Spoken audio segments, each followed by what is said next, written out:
আমাদের টোটাল দুটো academic industry discussion হচ্ছে is one of the salient feature of the ICBTM 2025 conference.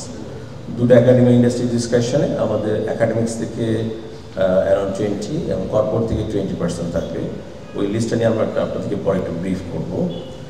আমাদের দুটো স্পেশাল ফিচার আছে, পিএইচডি কলোকিয়াম এবং পেপার প্রডিউসার ওয়ার্কশপটা থাকছে, এটা প্রথম দিন দুপুরের পরে। আমাদের মিট দ্য জার্নাল এডিটর্স একটা সেশন হচ্ছে, এটা আরেকটা second feature of our conference, এটা আমাদের সেকেন্ড ডেতে আপনার লাঞ্চটা হবে। এর বাইরে আমাদের কনফারেন্সের আপনারা যারা এখানে এসেছেন, আমাদের কনফারেন্স আমি একটু আগে বলেছি 210 পেপারস অ্যাকসেপ্টেড। ও 210 পেপারসের উপর আমরা এক্সট্রা প্রসিডিংস একটা বের হয়েছে আমাদের, সেটা হচ্ছে এই প্রসিডিংসটা আপনার কনফারেন্সের দিন এটা ইনগ্রেট করা হবে, সেদিন আপনারা একটা পাবেন। কনফারেন্স প্রসিডিংসের এটা আইএসবিএন আছে, ইন্টারন্যাশনাল বুক নাম্বার আছে। নট অনলি দ্যাট, যারা আমাদের এখানে পেপার প্রেজেন্টেশন করছে ওখান থেকে পরবর্তীতে সিলেক্টেড পেপারস যেটা আমাদের ভবিষ্যতে Scopus index and web of science index জার্নালে পাবলিশ করা হবে with the changing, with the modification according to the journal. And not only that, we have affiliation with the Taylor Francis books series. We have affiliation with the Springer Nature chapter. So we are hoping that আমাদের এখানে যারা paper দিয়েছে presentation দিয়ে তাদের মধ্যে কিছু paper Taylor ফ্রান্সিসের বুক series এবং Springer nature বুক সিরিজে যাবে। আপনাদের জ্ঞাতার্থে জানাচ্ছি টেলর ফ্রান্সিস এবং স্প্রিঙ্গার নেচার ওয়ার্ল্ডে এখন টপ র্যাঙ্কিং যে পাবলিশার আছে তাদের মধ্যে একজন। সাপ্লাই চেইন একটা বিরাট সমস্যা বাংলাদেশের জন্য। এই supply chain control, supply chain, local supply chain না থাকা, import dependency, disruption of the supply যেগুলো হচ্ছে আমাদের, সেটা কিন্তু আমাদের একটা বিরাট সেকশনই আছে আজকের এই কনফারেন্সে। আমাদের সামনে যে কনফারেন্স হবে সেখানে সাপ্লাই চেইন ম্যানেজমেন্ট নিয়ে একটা কথা বলা হবে। একইভাবে অন্যান্য যে ইস্যুগুলো আছে, human resource, we know we have serious problem with human resource in every sector.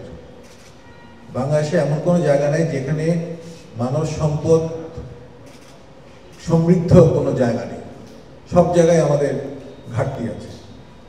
তো ইউনিভার্সিটি হিসাবে আমাদের দায়িত্ব হলো এই যে ডেফিসিট যে জায়গাগুলো আছে, ডেফিসিট যে জায়গাগুলো আছে সেইখানে আমরা কীভাবে ফোকাস করতে পারি, সেভাবে কীভাবে আমরা সাহায্য করতে পারি, এবং এই কনফারেন্সের মাধ্যমে আমাদের ভবিষ্যতে যে পথচিন্তা কি, কোথায় কোন দিকে আমরা যেতে পারি দেশ হিসাবে, এবং আমাদের মানব সম্পদ কীভাবে আমরা উন্নয়ন করতে পারি, এই জিনিসগুলো কিন্তু নানা রকম আলোচনার মাধ্যমে দেশীয় এবং আন্তর্জাতিক বিশেষজ্ঞ practitioners, it's just not the academics. অ্যাকাডেমিশিয়ানরা একটু যা হয় আর কি, থিওরিটিক্যাল হয়, কার্যকলাপের সামনে গিয়ে অতটা অ্যাপ্লাই করে না।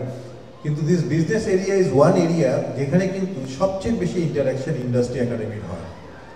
তো সেই কারণে আমাদের একটা বড় ইন্ডাস্ট্রি প্রেজেন্স আছে। এই কনফারেন্সটা যদিও it is an academic conference, but it is heavily involved with the industry. Industry has supported, আমাদের স্পন্সররা, you can see that they are interested.